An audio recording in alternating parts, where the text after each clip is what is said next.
It was this deep understanding of not only myself, but of how everything works. Everything has a true nature and everything can work in harmony. What if everything exists in its nature? When we try to be what we're not is when we run into trouble. Welcome to the Things You Can't Unhear podcast. I'm your host, Maritza Barone. In this show, I will introduce you to ideas, concepts, and mindsets that will open your mind to a new world of well-being and personal life growth. Through eye-opening interviews, we elevate people in the world doing amazing things for humanity and share insights that will shift you to become the happiest, healthiest, kindest, and most compassionate version of you. Welcome back to Things You Can't Unhear. Thank you for joining me for another episode of the show. Now, this podcast has been such a beautiful platform for me to share so many stories and experiences of truly amazing people. Over the course of our lives, we all have pivotal moments and occurrences that we allow to define us and shape us into who we are and who we become. And sometimes the experiences are joyful and other times they're quite painful. And many of us, as it seems, need healing from these events on a deep level, whether we realize it yet or not. So today I've invited Sarah Reigelhuth on the show. She's been on this podcast before speaking about her knowledge as a successful business owner, a money maestro, and a financial expert. But as you will learn from this episode, she's so much more than all of those labels. And today she shares openly her emotional story of her divorce, her breakdown, and the ayahuasca ceremony, which she saw as the final straw to guide her in her deep healing. Sarah talks us through this plant medicine experience and how it guided her to understand life on a deeper level. Now, if you haven't heard of ayahuasca before, it's quite new to me as well. To explain it on a technical level, I've taken this description from the Soltara Healing website. Ayahuasca is an Amazonian plant medicine that has been used in sacred context for hundreds and possibly thousands of years. It is a brew capable of inducing altered states of consciousness. The word ayahuasca translates to vine of the soul, and traditionally, ayahuasca has been used in a variety of contexts as a therapeutic tool to diagnose and treat illness and as a means of shamanic communication. Today, it is the foundation for the traditional medicine systems for over 75 different tribes in the Amazon and has spread to various regions across the globe, offering healing for many illnesses and dis-ease where modern medicine has failed. What we'll hear today in this episode is Sarah's personal journey with ayahuasca and her healing. And this conversation is not intended as medical advice. So let's jump into this beautiful, open, and raw conversation. Well, thank you, Sarah, for joining us on this podcast. I've been wanting to have you on personally for a long time, and I know you've been on the podcast before with the other side of the knowledge that you have and sharing your money and your finance advice, and it's been incredible. But there's so much more to you than the finance side and the entrepreneurial side. You're also a spiritual goddess, as it seems. Thank you. Well, thank you for having me. It's great to be here. And I do love to talk about all the different things because I think all of us are multifaceted and it's very freeing to just talk about whatever you feel called to. How do you even begin to describe yourself to people these days? Well, I updated my Instagram bio a while ago. I can't remember what it is right now. I don't know. It might still be this, but I wrote not one thing, but many. Because I kind of felt tired of I was very much like this finance expert, entrepreneur profile. And I think I got tired of it. I was like, I'm not just that. I'm so many things, just like everybody is. But I definitely still identify as an entrepreneur for sure. And I am very spiritual and on that kind of path and journey. And I also love to travel. So those are some of the things, the key things, I guess I would describe myself as being. And you're into, definitely or a beautiful soul, and so glad to have been introduced to you through Liz, who's one of the founders of the League of Extraordinary Women, which you started together, and both doing incredible things. So I'm really interested in sharing more of your spiritual side and the journey that it's taken. And I'd love to really jump into that journey with you today and sort of firstly ask you where the interest in spirituality stemmed from in your life. Yeah, I think it's always been a part of my life. Like, it's kind of a longish answer, because yes, I have been on quite a clear path for the last, I would say, 2 or 3 years. Probably since my marriage ended is when I really started, what I refer to it now is like reclaiming that side of myself. But even growing up, I remember being like 5 or 6 years old and like thinking about the vastness of the universe and like all of these like questions that I had in my mind about my own consciousness and my own being. And I went to church and like sort of I went to like a Christian church. I think it was Uniting was the denomination. And it was kind of more of a family thing. It wasn't something that we lived by at home or anything, but mum, my sister and myself and my grandma would go every single week to church. And so I was going to church. I was being taught about Jesus and God and the Bible and, God in that context. And it just didn't always quite make sense to me, And I think when I was 10, my parents split up and we moved to Queensland, and mum said to my sister and I, like, do you girls want to keep going to church up here? And we were just like, no, because it wasn't really the attachment to church. It was more the experience of doing this family thing every Sunday. And we weren't then living in the same situation. We weren't with my nana, that kind of thing. So we didn't go. And I think having that space from it allowed me to open up and question. I remember around that age as well, really wondering about religion, and wondering about why there's different religions and how is one right and the others are wrong and all of that kind of thing. So I was having this kind of internal struggle that I don't think I really had words for, but I just think it didn't always sit right with me, yet I always had this deep sense that there was something more. I couldn't accept that my consciousness or my essence of who I am just ceases to exist when we die. So I think I went through a journey in my teens where my intuition became very strong.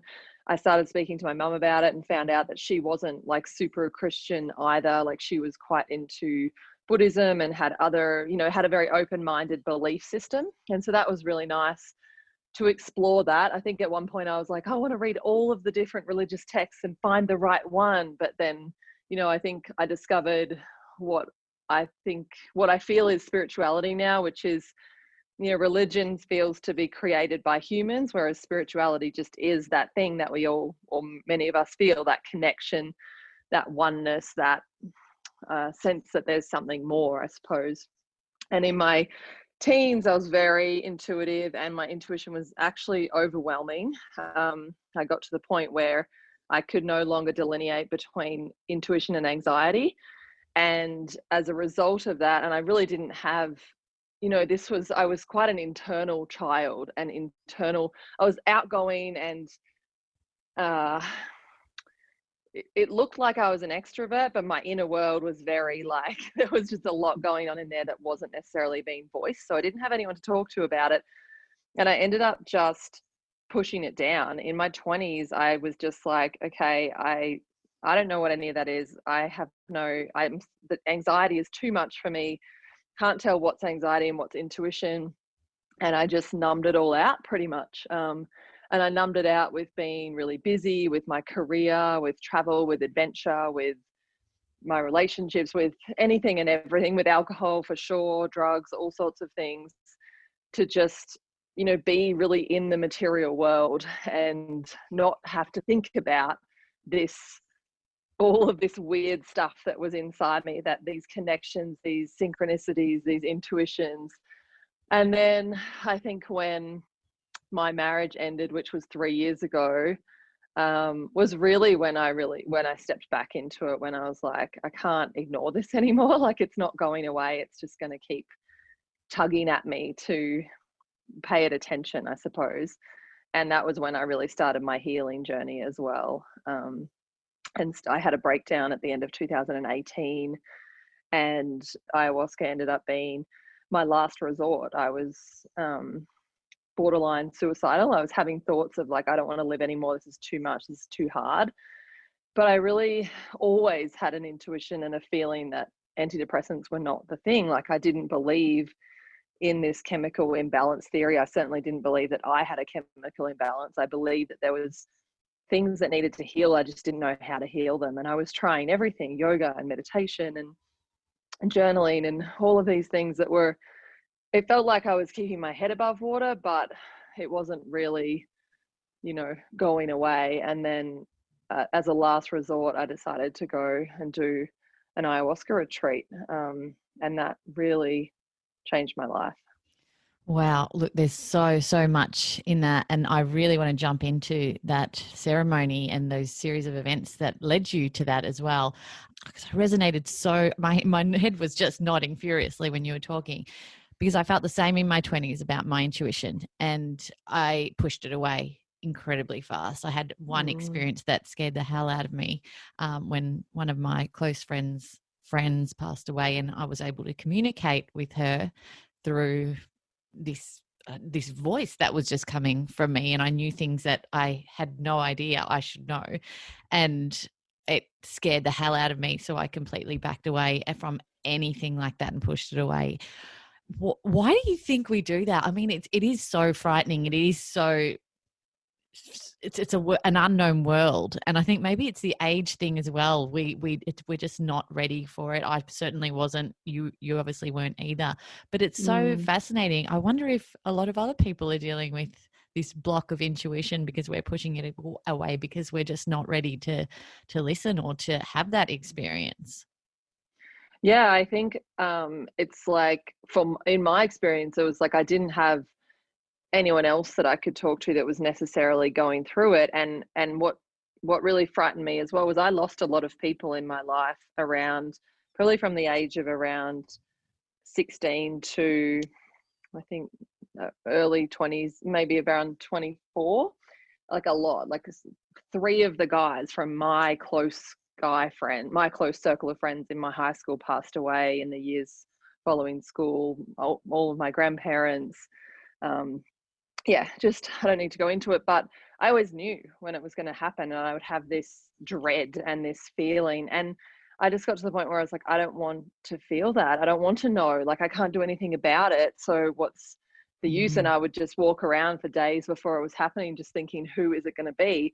And what happened to me was I got to a point where I was living my life thinking, who is going to die next? Like, that's how I was living, because there was so much death that I experienced at that time, and that I was feeling it so much in the lead up and all of that.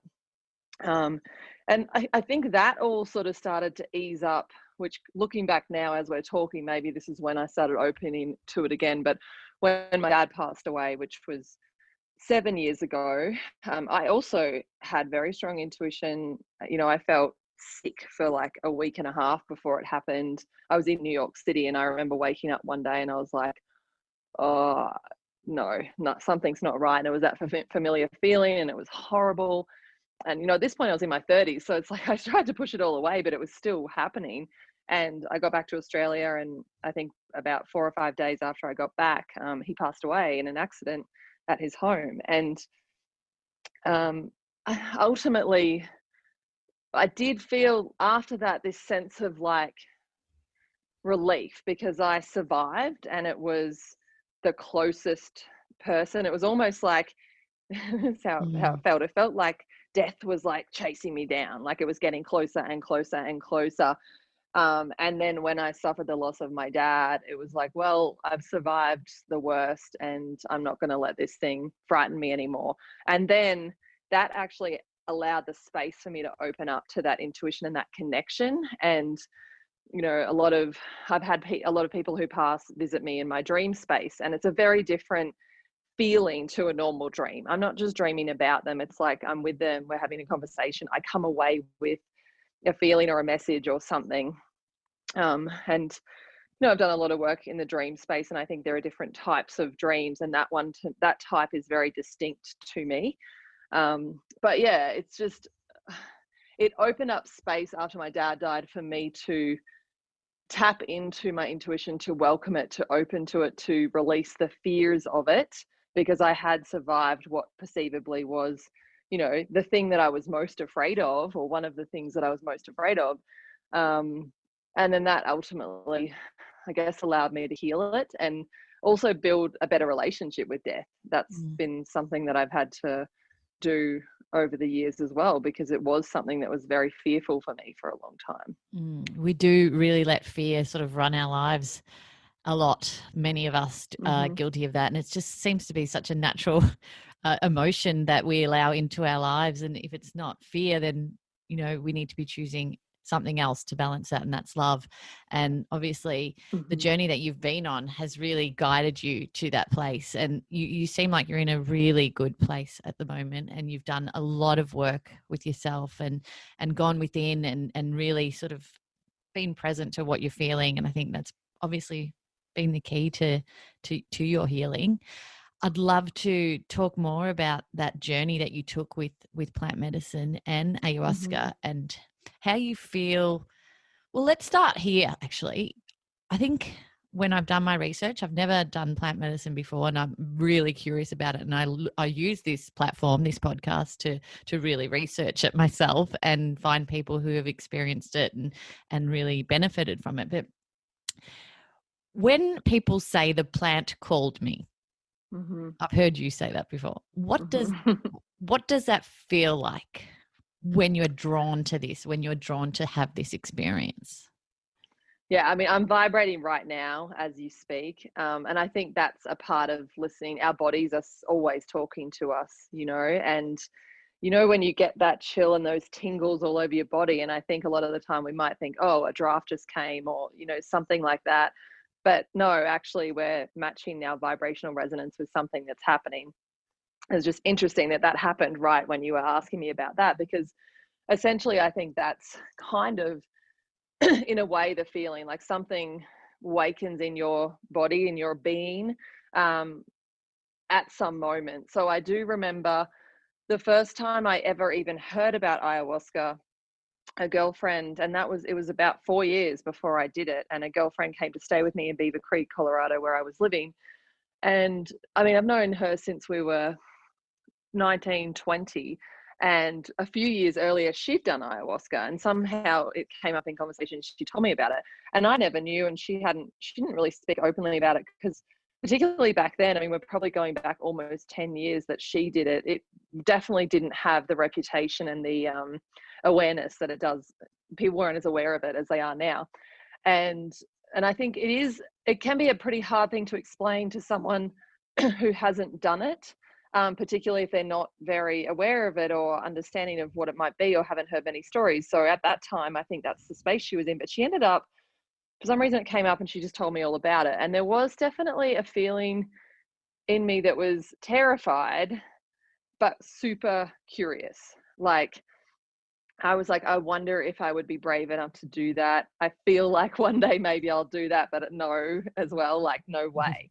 And I definitely wasn't ready, and it wasn't anything that I even thought about again after the conversation. However, I do remember there was this, something inside me that was like, yes and no at the same time.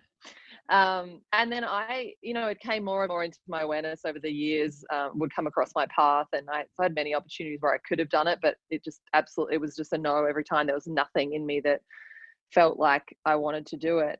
And then one day I was with a friend. He was in another room on a phone call, and I was like, I'm going to check my emails while I'm waiting for him. I think we were about to go out for dinner or something like that. And I started checking my emails, and I received an email from Soltara Healing Center in Costa Rica. Actually, it was an email through the Aubrey Marcus Fit for Service Fellowship that I'm a part of. So they'd partnered up and they'd sent an email about this place. And I don't know I just clicked the link and to look at the website, and then I clicked the retreat link, and then I went and got my credit card, and then I looked at my calendar, and then I booked it. And then my friend came back in the room, and I was like, I just booked an ayahuasca retreat. I'm going in 4 weeks. And he was like, what? Just then? Like, I literally just had a quick phone call, and I was like, I don't know. I'm doing it. And so that was kind of what happened. Like, I mean, the email was received from a trusted source. And at this point, like, I am much more in touch with my intuition. So, you know, I'm not the biggest research nerd, to be honest. Like, I can feel if something is right for me or not. And because it was from a trusted source, it's just a very clear, like, you're doing this. And I was probably, well, I went to retreat in May 2019. The breakdown I experienced was October 2018. So I probably booked it sometime in April, and maybe March or April. I can't remember the exact dates. But so, I'd had this breakdown, which was certainly, I don't know what is a breakdown. I just name it that because I don't know what else to name it. But it was the point in this kind of anxiety-ridden, ultimately becoming depressive cycle that felt the worst.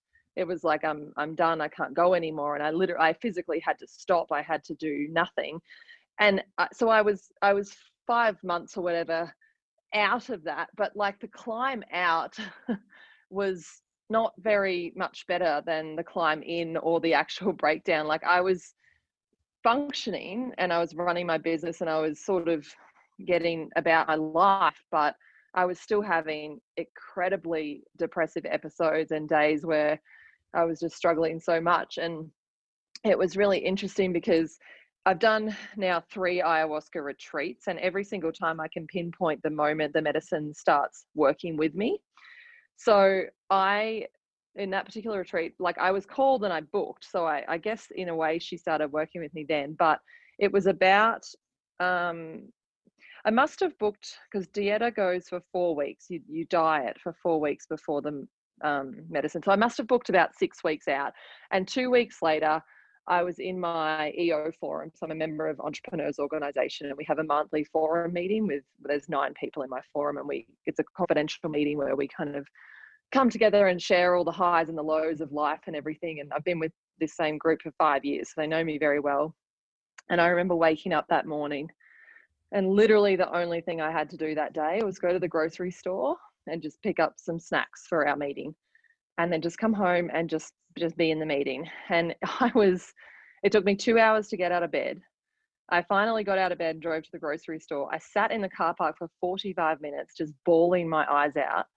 Eventually made the courage to go into the store. I mean, it wasn't sort of like a social anxiety thing or anything. I just had no energy to do anything. I finally got the energy, went in the store, did the thing, came back, went back to the house. I think I went back into bed for a while, and then all my friends from my forum came over and we started the forum meeting. And when it came around to my turn to give my update, every single month we give an update on what's happened over the previous month. And I opened my laptop to kind of start reading, and tears just started coming down my face. And they were like, close the laptop, what's going on? Like, we don't care about your update, we care about where you're at. And I was just like, I can't live anymore. I don't know how to do this. And so, 5 months after the breakdown, I was still experiencing these feelings of, I do not know how to keep going.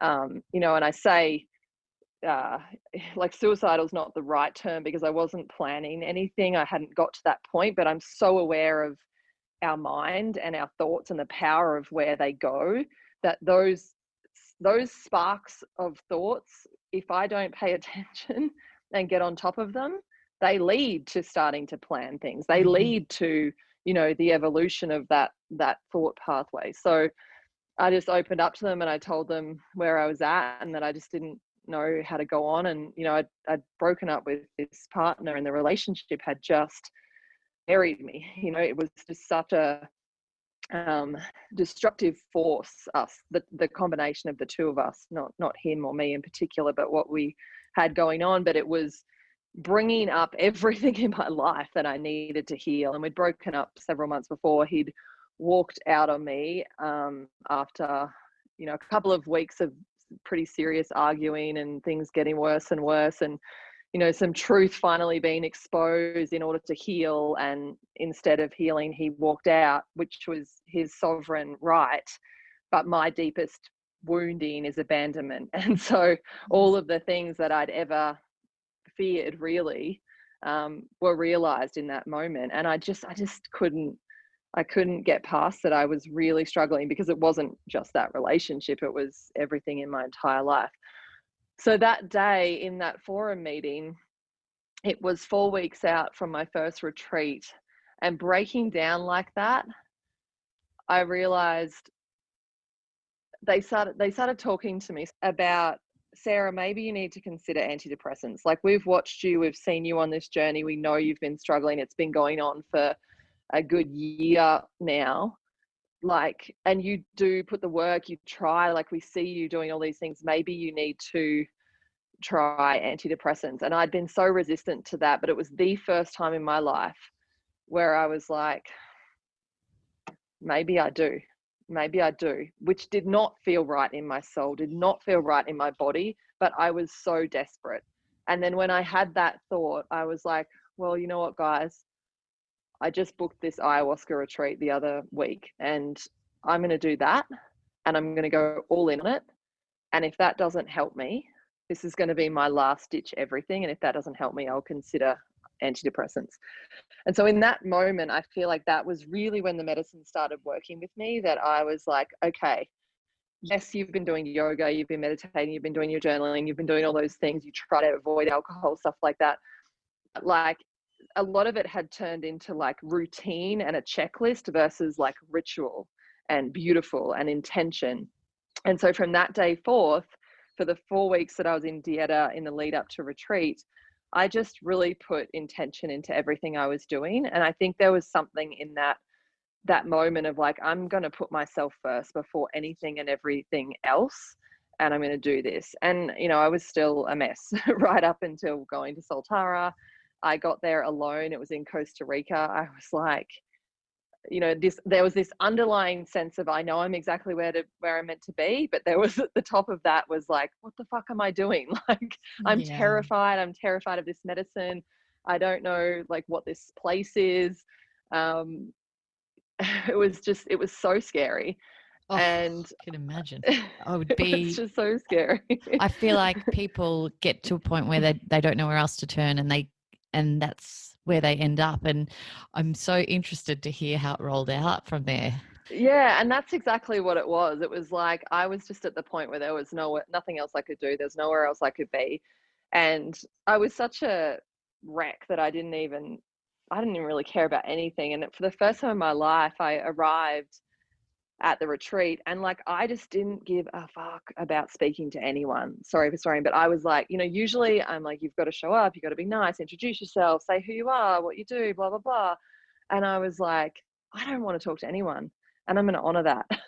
And I just sat in the corner, tried not to speak to anyone, tried not to make eye contact, did all the rude things that you're not meant to do, because I was like, I'm just here for me, and I cannot cope right now with having to try to make small talk with strangers. Like, but that was the first time in my life that I, once again, was just putting my immediate needs at the very forefront and putting myself first. And I think when we really start to put ourselves first, there's a deeper message that's being communicated to our souls.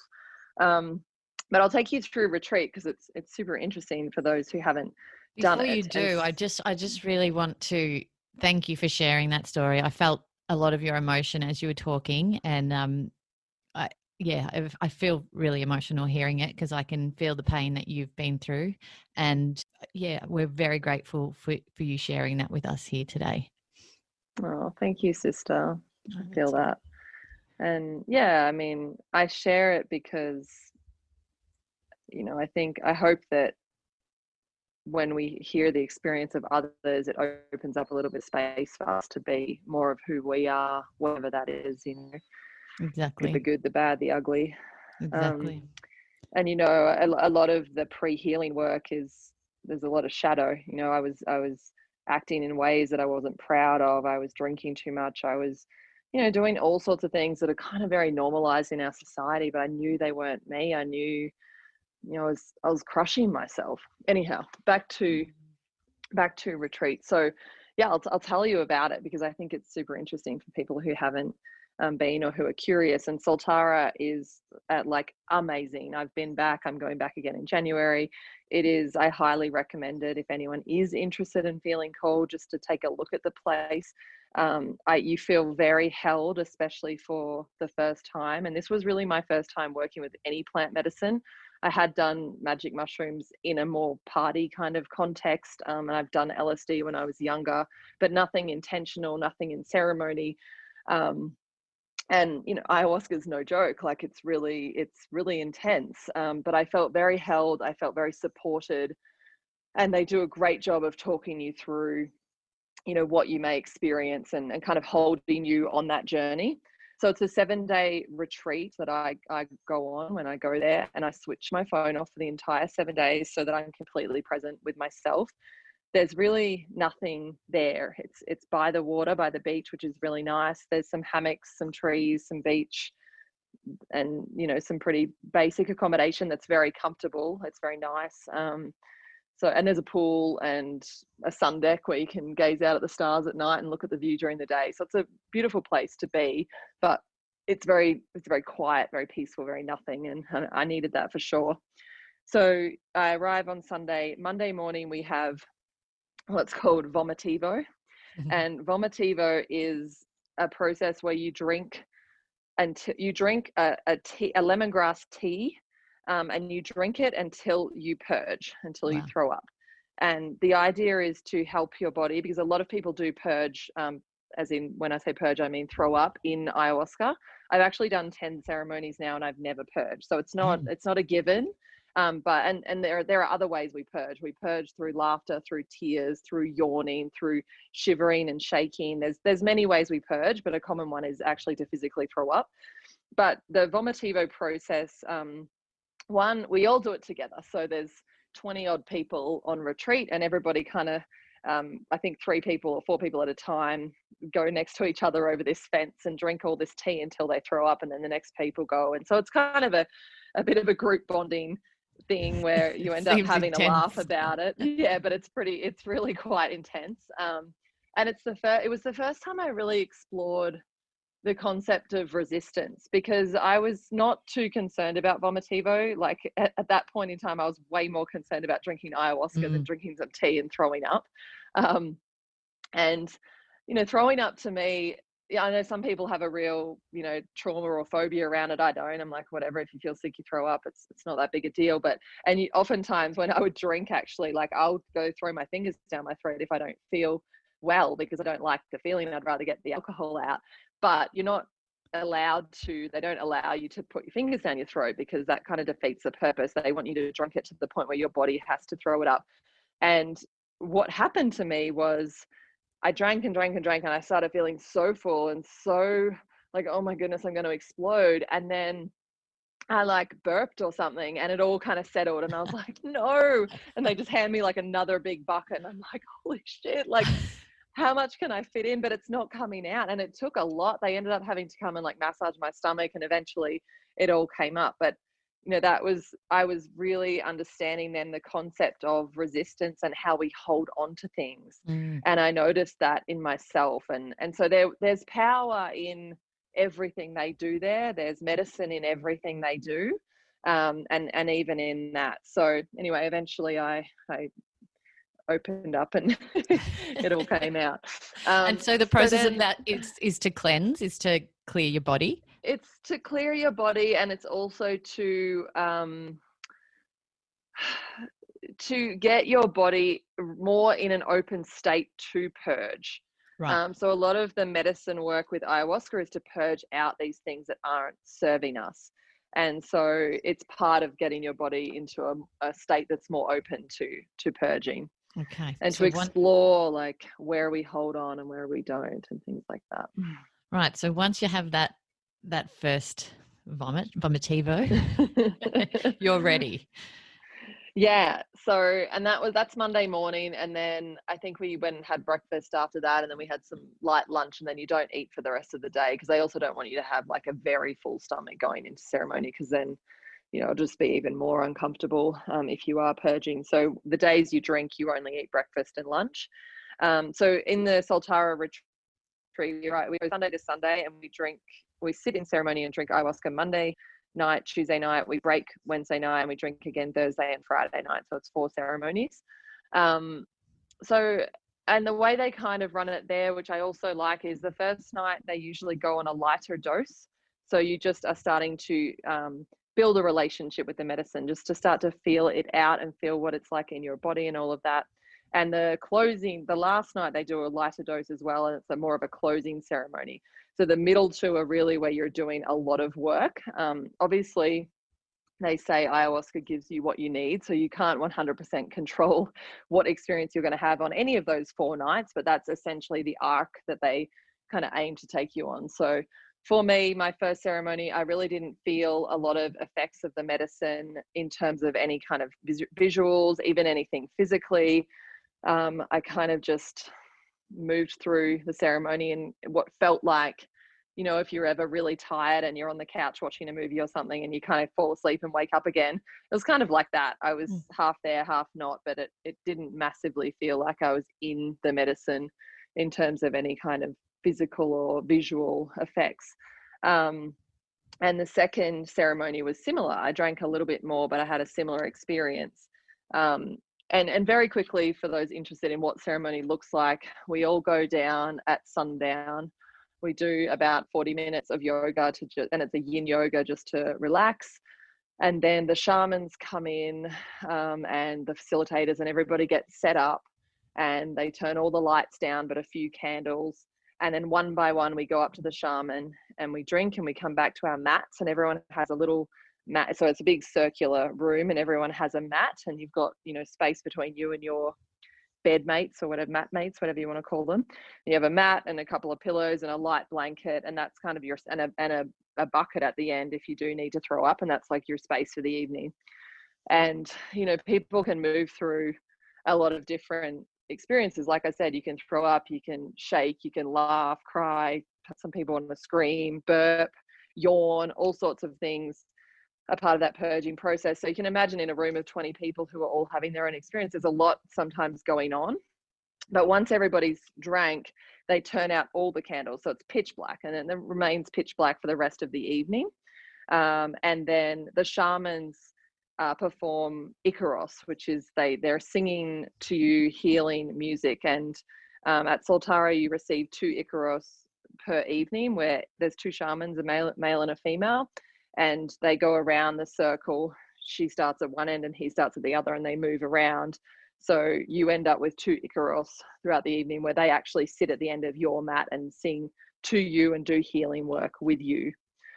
So it's really beautiful as well, and it's quite just a beautiful experience. But it's also, you know, the first night I was in there, I was like, what is this? This is like, you know, a horror movie, actually. It sounds incredibly fascinating, and I really love the idea for someone who'd be petrified to give it a go, the idea that they ease you into it over a series of nights and test you with the plant, I suppose, see how you react, and then lead you up to that bigger dose and that bigger experience. I think that's a really great way to do it.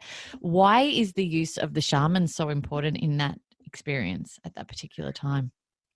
So at Soltara, they work with shamans of the Shipibo tradition, but ayahuasca is a plant that the use of it, the medicinal use of it, has been passed down through, I don't even know how many, like thousands of years or something, through lineages of people who actually diet with the plant, which means I believe in the Shipibo tradition, they spend 1 year in the Amazon just living off the plant and dieting with the plant and a very limited diet alone. So these shamans have an intimate relationship with the medicine. They're very connected, and the Icaros that they're singing to you is actually healing you, and it's unique to you. And people I've just done a whole series on ayahuasca on my podcast, and I just share that because I've interviewed like 5 or 6 different people. So I think it's interesting to hear the different experiences, because they are very unique. It's not like we don't all have the same experience, but some people really will actually feel like the shaman almost doing something to them. They'll feel the music go in and do this or that. I haven't had that exact experience. I've had my second retreat, I have had something quite similar, but yeah, it's very unique to you, and they're actually working with you and healing you. So it's a beautiful part of it, and I think a really important part of this kind of work. At Soltara, they also do like sharing circles, and they have some group discussion before, midway through, and at the end, to kind of talk you through what you might experience and what it might be like, and all of that, which I also like, because it just kind of gives you some ideas of, you know, if you're in the medicine space and something like this happens, you know that it's okay and it's meant to happen, and all of that guidance. So yeah, from day 3, that's where the real effects started to happen to you. Yeah, so day 3 was we had a break day, and then day 4 was the actual. So when I drank on the 3rd ceremony was when I really had a profound experience. So just the day before that, you know, I was feeling quite hopeless still, because I was like, man, I've come here and I'm doing this medicine, but nothing's really happening. And I could feel things shifting. Like, I would spend my days journaling. I could feel stuff coming out, but like I wasn't having any major experience in ceremony space. And then, yeah, my 3rd ceremony, I had an incredibly beautiful, profound experience that was the most healing thing I've ever been through in my life. And I closed my eyes at one point after I'd received both Icaros, actually. So it was more toward the end of ceremony. And I'd been feeling some effects in my body. So I was like, oh, this feels nice. And I was moving my arms and they felt really long. And I was like, oh, if this is what it is, this is pretty nice. And then I lay down, and all of a sudden I saw just, to me, what it looked like was the bottom of a rainforest, or like under the sea or something. It was very naturey, but kind of alien, a little bit foreign, and moss and jelly and all sorts of things.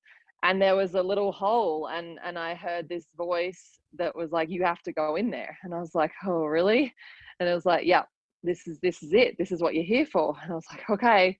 And so I went in this little hole, and it's like I say, it's really hard to explain this stuff to someone.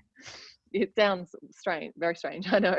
And then I just, when I went through, I was with the energy of ayahuasca, and she, you know, some people refer to her as mother or grandmother ayahuasca, but it's a very divine feminine spirit that you feel guiding you. And that is a really beautiful thing and unique thing about plant medicine, is when you are in that medicine space, you really don't feel alone. It's like she's holding your hand and guiding you. And sometimes it's an energetic conversation. Sometimes it's very literal, like words. Other times it's like visual. And this one was mostly visual, with some kind of conceptual understanding of exchange. And my dad was there as well. And my dad's energy and grandmother's energy were guiding me on this journey through my entire life. And they showed me through beautiful nature analogies, nature scenes, my true nature. And they showed me that when I go against my true nature is when things are very challenging. And they showed me that everybody has a true nature. And that's why sometimes it's difficult, you know, for us to navigate. And in particular, one of the things I was trying to reconcile was this relationship that had ended and had been so challenging for me. And they showed me that, you know, I'm a bird and he was a tree. And, you know, in the beginning, that was lovely. Like, the bird would fly into the tree, and the tree would be like, oh, I love this little bird that flies in and sings and chirps and so happy. And then ultimately they showed me, like, then you tried to stay in the tree and that doesn't work. And the tree couldn't fly with you, and that doesn't work. And it was like, it sounds simple. I wrote like a children's story actually the next day about it, but they showed me everything in my life. They showed me my early career, when I was very supported. I felt like I was very supported in the finance industry by a lot of older men.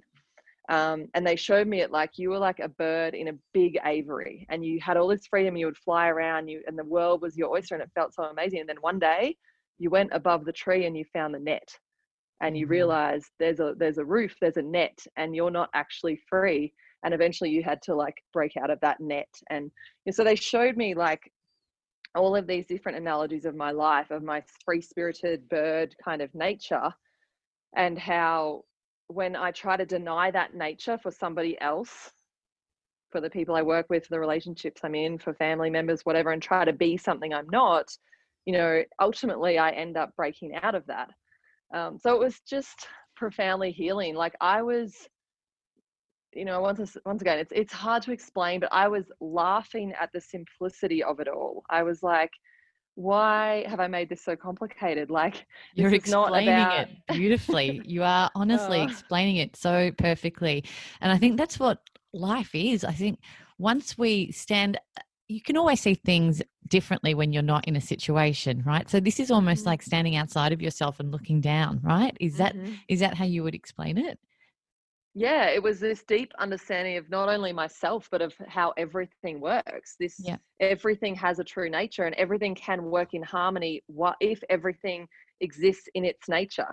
When we try to be what we're not, is when we run into trouble. So it was so simple, and it showed me all these key like times in my life that had been, really challenging. And one of my patterns was this breakaway type thing. Like I would be so accommodating to something for so long, and then eventually I would burst and everyone would be like, what's going on? Like, what just happened? Where'd she go? Yeah. And that was a pattern of mine, and that it showed me why that was happening. And so I came away from that retreat just really feeling so powerful to be in my truth, to just be who I am, and this deep knowing that that was my path to freedom and liberation, and to get out of this hole that I had been in. And I've never really experienced anxiety since that first ayahuasca retreat, because the other underlying feeling, I guess, was just that interconnectedness of everything, the oneness of everything, the beauty, the harmony of everything. And I guess having this experience with this spirit, this plant consciousness, and then with my dad, it's like I don't have questions anymore. I mean, I do have questions that I don't know how it all works and like what all this means, but the questions I have now are different from the questions I had then. There's a deep knowing in me, that I've seen and experienced, that our energy exists. My dad's energy still exists. It transmutes, it shifts, it changes. I don't know exactly how that works and what it looks like. I have my ideas and my theories and things I love to discuss, but ultimately there's this sense of peace and calm. I mentioned earlier that I had a challenging relationship with death.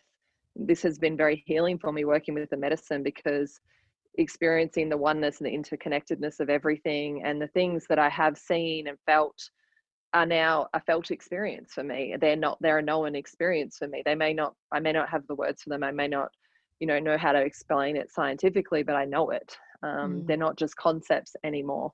I feel like so many of us, probably all of us, have a massive fear of death and passing and the unknown and what happens next and leaving people behind. Did these ceremonies give you a deeper understanding of death and what it might feel like, and releasing that fear?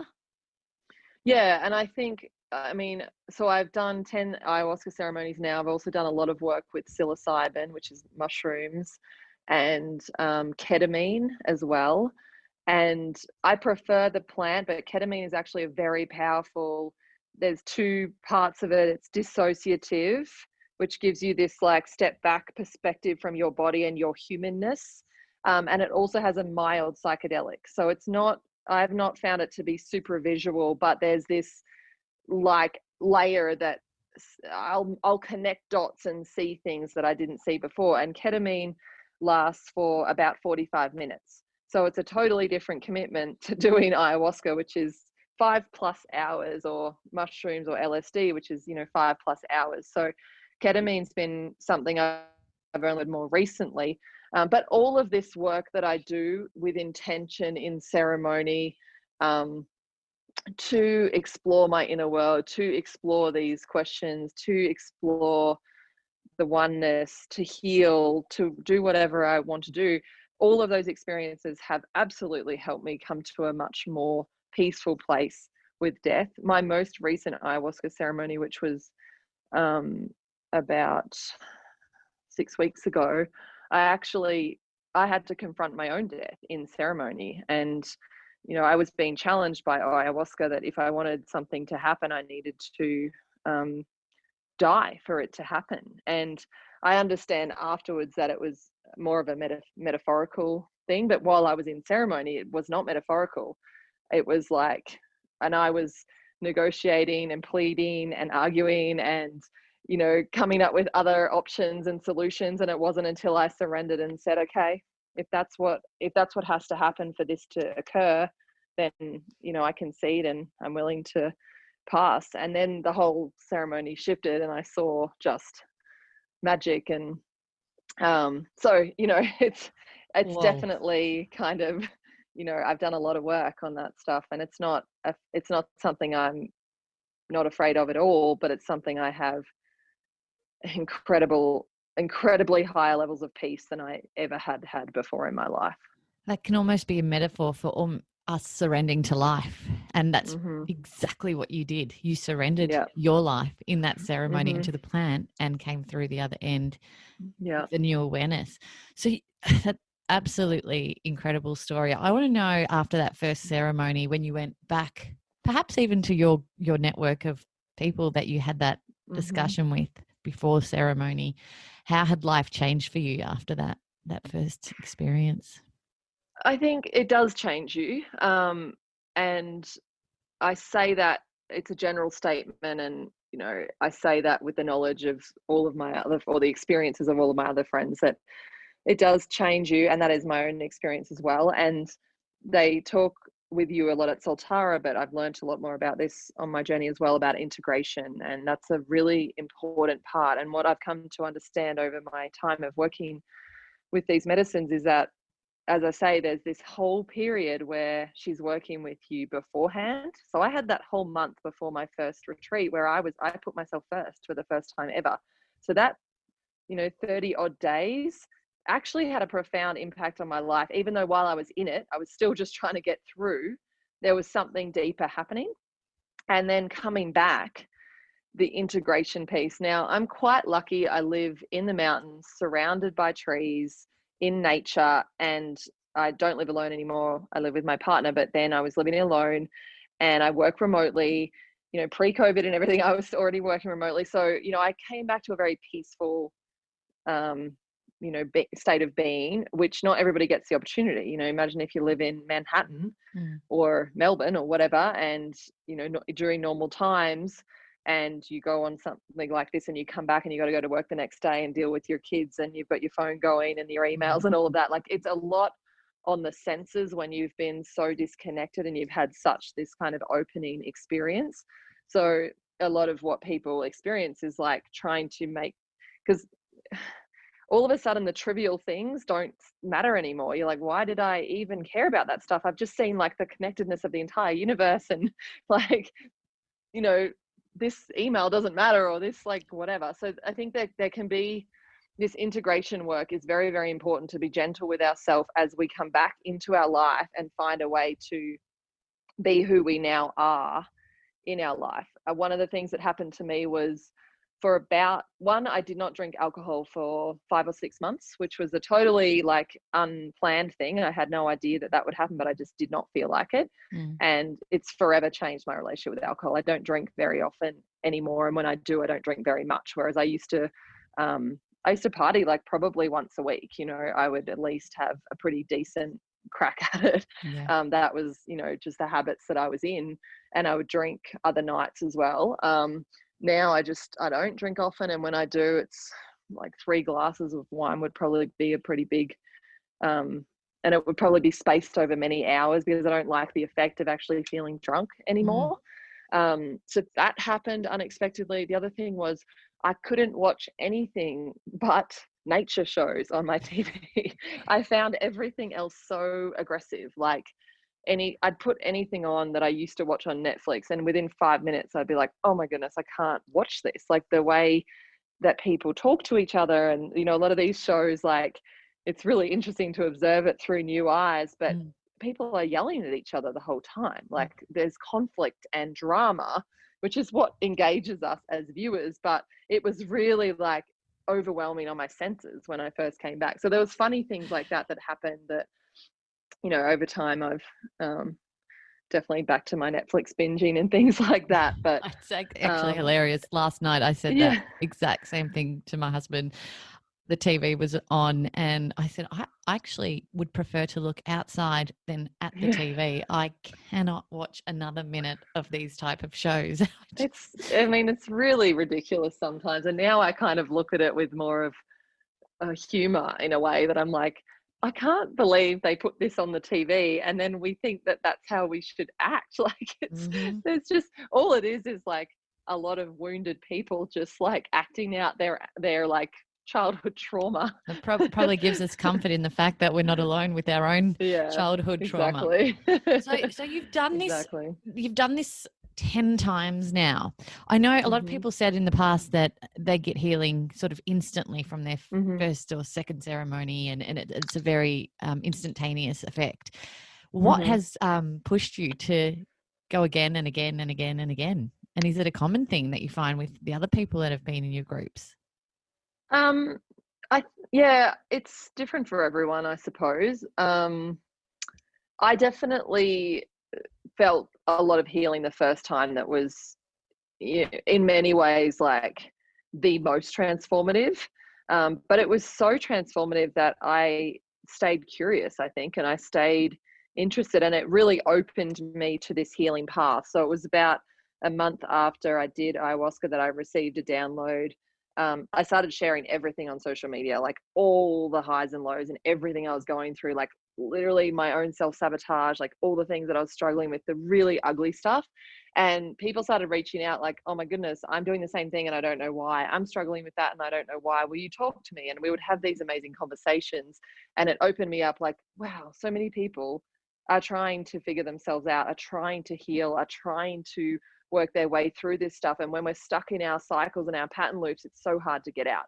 And I received this download to just try to have these conversations publicly. So to start a podcast, which I called In My Truth, and to ask people if they would have the conversations rather than in private, publicly. And I offer everyone if they want to be anonymous, but nobody ever does. Nobody once has. And that's just been such an amazing journey. But I think that was the journey that I went on, that whole, I want to live completely in my truth. I don't want to hide anything from anyone, because anything that I'm holding and hiding is because I have shame around it. And like, that is the simplest distillation. If anyone listening, if you have little things that you're holding, that you hide, that you keep in secret, there's no judgment here. I just shed light on the fact that is your shame. You're building shame around that thing, because the only reason why we hold anything in secret is because we think it's not good enough. It's not enough to be that, to have done that, to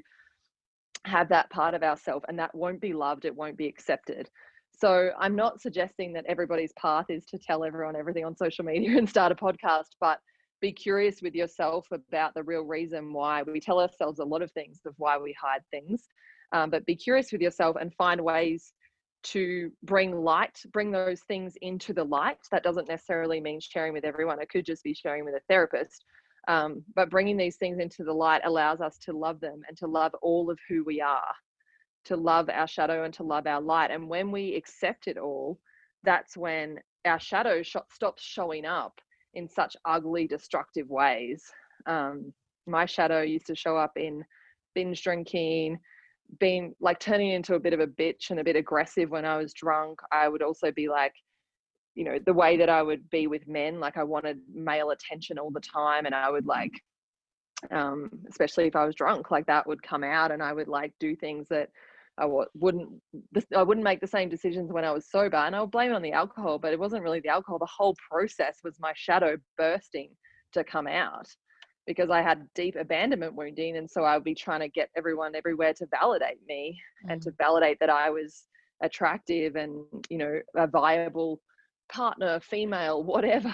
Like, you know, it's too deep to go into for right now, but I share it because when we actually bring all that stuff to light in whatever way makes most sense for us, and we accept those parts of ourselves, and we stop trying to deny them and push them down and military style tell ourselves we'll never do that thing again, only to just do it again and again and again. That is happening because we're stuffing it down, and the shadow just has to come out. That's a part of you that exists, and it has to come out. So when we can love it and open up to it and allow it to be, it stops showing up in such a destructive way. It'll still show up, but you'll have awareness around it. You can work with it instead. And so the simple answer to the question of why I continued to work with the plant medicine is because I had more work to do. I wanted to do more work. Like when I really discovered the abandonment wounding and how deep it was running with me, and particularly with the males and my romantic relationships in my life, and my relationship with sex and my body, and how I was not honoring myself and how I was not treating myself like the divine goddess I am. I had a lot of work to do and a lot of wounds to heal in that area. And that's what I went back to Soltara in January with the intention, was I wanted to heal all of that. And it was profoundly healing. And I came back, and for the first time in my life, I told every man that existed in my life that I was not available for anything, and I'd always just been someone that kept them there just because I wanted to know that I was just validating me. Yeah. And it was the first time in my life. And several months later, I'd been single for a while, but there was always just stuff around. And several months later, Joe walked in, and he is the partner of my dreams. And we have a very conscious, open, loving, transparent relationship. It's a relationship that I was unable to experience before because of all of my own wounding.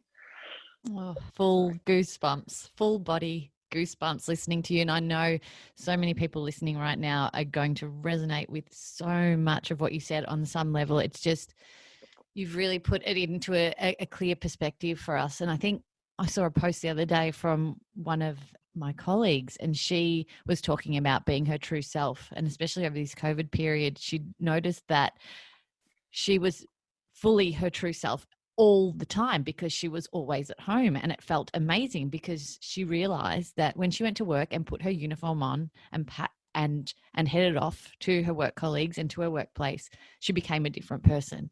And she realized that she didn't want to be two different people. She wanted to be her unique true self all of the time. And so she made a commitment to herself. Instead of packing her uniform in her bag to go to work from now on, she was going to pack her true self in her bag and move forward. So I think, there's so much truth in what you talked about. I love how you share so completely honestly and from the heart. It's really unique and beautiful, and you've taught us so much today. I honestly could continue speaking to you forever. Everyone who's listening, Sarah's got a podcast. It's called In Your Truth. And if you want to learn more about these journeys from other people and their own experiences, as Sarah said, she's sharing a series of episodes on that podcast, and it's steadily become one of my favorite podcasts. You had me on recently, and in the lead up to me being interviewed, I'd listened to a few of your episodes, and I was like, okay, here we go. I've got to just completely share honestly and openly and vulnerably. And you have this energy about you that allows people to do that without fear or judgment. So I honor you, and I think you're brilliant. And thank you for being here today and talking to us, and for everything that you're doing. Oh, thank you, sister. And I think just final words on that, I love what you shared about your friend, and it's so true. And we've been conditioned from such a young age that certain ways of being are right and certain ways of being are wrong, certain ways of being are good and certain ways of being are bad. And we develop that uniform, and it's so freeing to just start to unpack it. And I do believe that this period of being in, more lockdown and isolation has been such a gift for so many people to discover who they really are. And we all get to choose as we move forward how as the world opens up again, slowly, whatever that looks like, depending on where you are in the world, but we get to choose how we come back. And that's so beautiful. What an opportunity. I'm Maritza Barone. Thank you for listening to the Things You Can't Unhear podcast. I'd love to keep the conversation going. Let us know what you thought of this episode, and if something really profound came up for you that you want to share, let's talk about it. You can find me on Instagram at Things You Can't Unhear, or on my personal page at Maritza_Barone. And if someone you know will benefit from something that was said in this show, make sure you share it with them too. If you haven't already, hit the subscribe button and keep up to date with what's next. And if you can spare a few seconds, please rate and review the show on iTunes, just so other people can find us more easily and quickly. And as always, my friends, be happy, be healthy, be conscious, and be kind.